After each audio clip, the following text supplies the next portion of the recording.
గారితో మళ్ళీ నీకు కనెక్ట్ కుదరలేదా? కుదరలే అంటే అనుకున్నాం. చాలా చాలా సందర్భాలు అనుకున్నాం గానీ కుదరలే మరి. హ్మ్. ఇవి చాలా భద్రాచలం తర్వాత కూడా అనుకున్నాము. హ్మ్. ఎందుకో సెట్ అవ్వలే.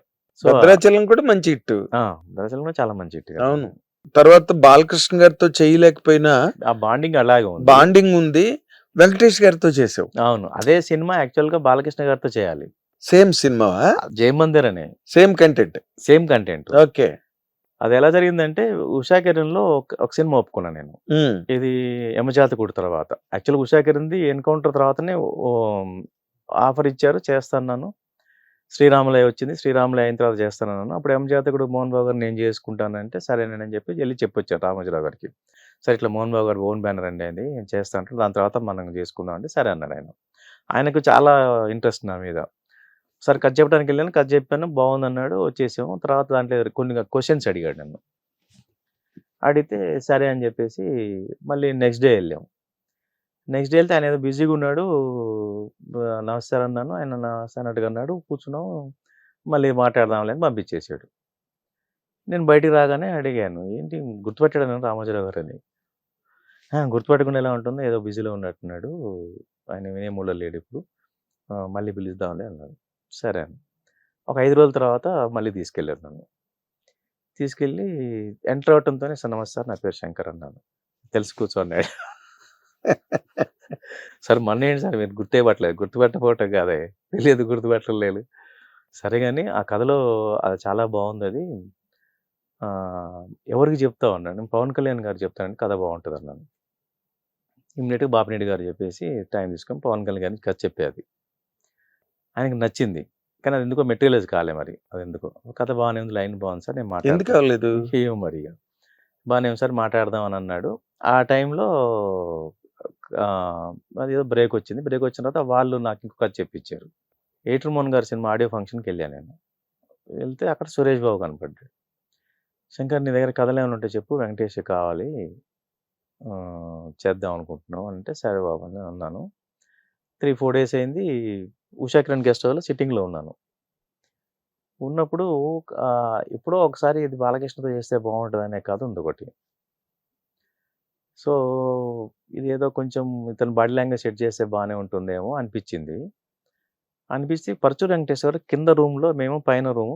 కింద రూమ్‌లో వేరే సిట్టింగ్ మౌలి గారి సినిమా సిట్టింగ్‌కి అవును. వస్తున్నాడు. ఇక్కడే గదా! ఇక్కడే. మన 'మహాభారత్ గెస్ట్ హౌస్' బ్యాక్ అవును. సైడ్. అవును. శబ్దాలే ఆయన మౌలి గారు డైరెక్టర్ సినిమా సిట్టింగ్ కోసం ఆయన వస్తున్నాడు. సరే నేను ఈవినింగ్ ఎళ్తూ కింద దిగుతుంటే కనపడ్డాడు. అన్న ఇది మన సురేష్ బాబు ఇలా అన్నాడు అడిగాడు నన్ను. లైన్ ఒకటి బానే ఉంటదనిపిస్తుంది. 10 నిమిషాలు కూర్చుందాం అన్నాను. రా అని లోపలికెళ్ళాం. ఆయన సిట్టింగ్ అయిపోయి ఆయన కూడా బయలుదేరుతున్నాడు. ఒక 10 మినిట్స్ చెప్పా. చాలా బావుంది అని చెప్పేసి ఇమ్మీడియేట్‌గా గోపాలకృష్ణ గారికి ఫోన్ చేసాడు. గోపాలకృష్ణ శంకర్ ఓ లైన్ చెప్పాడు. అసల బాబు అడిగాడట. నువ్విప్పుడు వినేసేయి అర్జెంట్‌గా అన్నాడు. డైరెక్ట్‌గా గోపాలకృష్ణ గారి ఇంటికెళ్ళా. ఇంటికెళ్తే పరశుర వెంకటేశ్వర గారి అల్లుడు గూడా అక్కడే ఉన్నాడు. ఎళ్లి ఆయనకి చెప్పే టైంకి ఇది దాదాపు ఒక 'రాజగోపాల్.' ఆ! 25 మినిట్స్ అయింది. ఇద్దరు ఇన్నారు. చాలా బావుందండి అసలు గోపాలకృష్ణ గారు అయితే ఇమ్మీడియేట్‌గా గోపాలకృష్ణ గారు సురేష్ బాబుకి ఫోన్ చేసి, "బాబు అసలు ఎక్స్ట్రార్డినరీ కథ ఇది. నువ్వు అర్జెంట్‌గా విను. ఇట్లా శంకరు చెప్పాడు నాకు" అని అనేసరికి రేపు ఈవినింగ్ కూర్చుందాం అన్నాడాయన. ఈవినింగ్‌కి అది 1 అవర్ అయింది కథ. నెక్స్ట్ డే ఈవినింగ్‌కి. Almost 24 hours, 22 hours maximum. అంటే దానికి ఒక కిక్ ఉంది. అవును. ఆ కథకి ఒక ఇదుంది. సురేష్ బాబు చెప్పేసరికి ఆయన అసలు చాలా బావుంది. మనం జేస్తున్నాం శంకర్ ఇది. మనం వెంకటేష్ బాబుకోసారి చెప్దాం. మళ్ళీ రెండో రోజే ఎంత ఈ 1 వీక్‌లో జరిగిపోయిందిది. సో, ఆ కథ బాలకృష్ణ గారికి అనుకున్నప్పుడు ఏంటంటే, అమెరికన్ కాప్ అతను ఒరిజినల్‌గా. అంటే ఒరిజినల్ కథ అమెరికన్ కాప్. హుహు.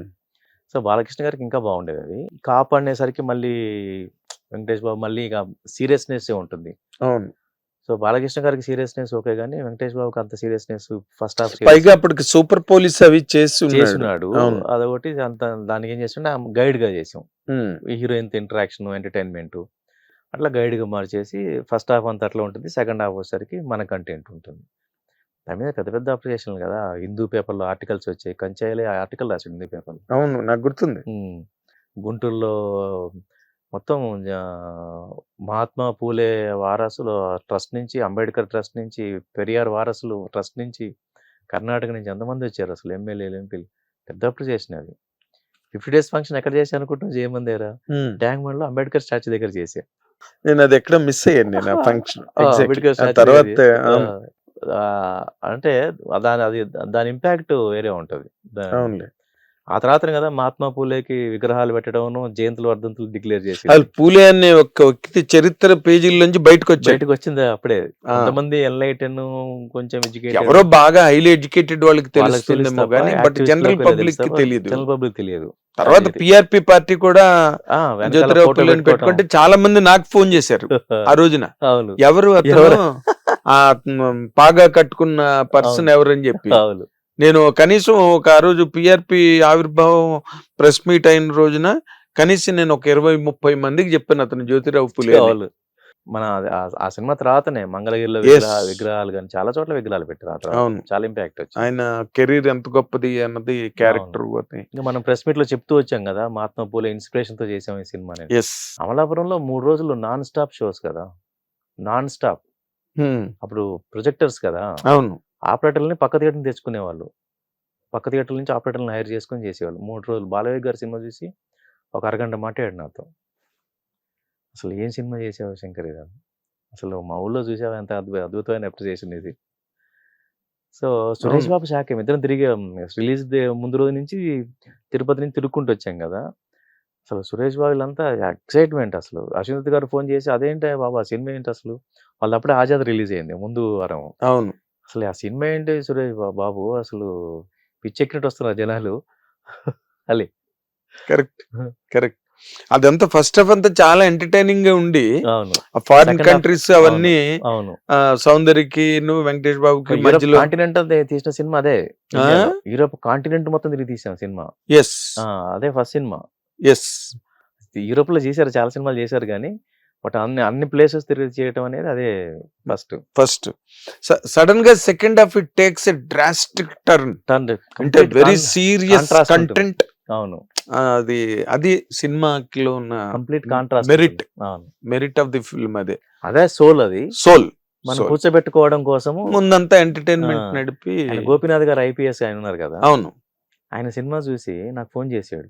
ఫస్ట్ హాఫ్ చూస్తున్నంత సేపు శంకర్ ఈ సినిమా చేశాడా అనుకున్నా నేను, సెకండ్ హాఫ్కి వచ్చేసరికి శంకర్ సినిమా అనుకున్నాను అని చెప్పి ఫోన్ చేసి. అట్లా ఎంతమంది అప్రిషియేట్ చేశారు అసలు. కానీ నీ సినిమా హిట్ టీవీ యాప్, ఇందులో short news, live news, entertainment shows, movies, digital magazines తో పాటు మీ జిల్లా వార్తలను కూడా ఫ్రీగా చూడొచ్చు. ఇంకెందుకు ఆలస్యం, వెంటనే హిట్ టీవీ యాప్ ని డౌన్లోడ్ చేసుకుని ఫ్రీగా ఎంటర్టైన్మెంట్ పొందండి. Hit TV app, hit TV app, please download hit TV app. Hit TV app ని ఫ్రీగా డౌన్లోడ్ చేసుకొని ఎంజాయ్ చేయండి. మీకు నచ్చిన ఎంటర్టైన్మెంట్ కోసం హిట్ టీవీ యాప్ ని ఫ్రీగా డౌన్లోడ్ చేసుకుని ఎంజాయ్ చేయండి. హిట్ టీవీ యాప్ ని డౌన్లోడ్ చేసుకుని ఆస్వాదించండి, ఆశీర్వదించండి. ఇంతమంది సెలబ్రిటీలు హిట్ టీవీ యాప్ ని డౌన్లోడ్ చేసుకోండి అని చెప్తున్నారంటే ఎంత మంచి యాప్ ఆలోచించండి. అమెరికా అమెరికా అమెరికా అమెరికాలో చదవాలనుకునే వాళ్ళకి విశ్వసనీయమైన పేరు మన శౌర్య కన్సల్టెన్సీ. UK లో 1 year masters, UK లో 1 year masters, 2 years work permit up to 5 years visa. Contact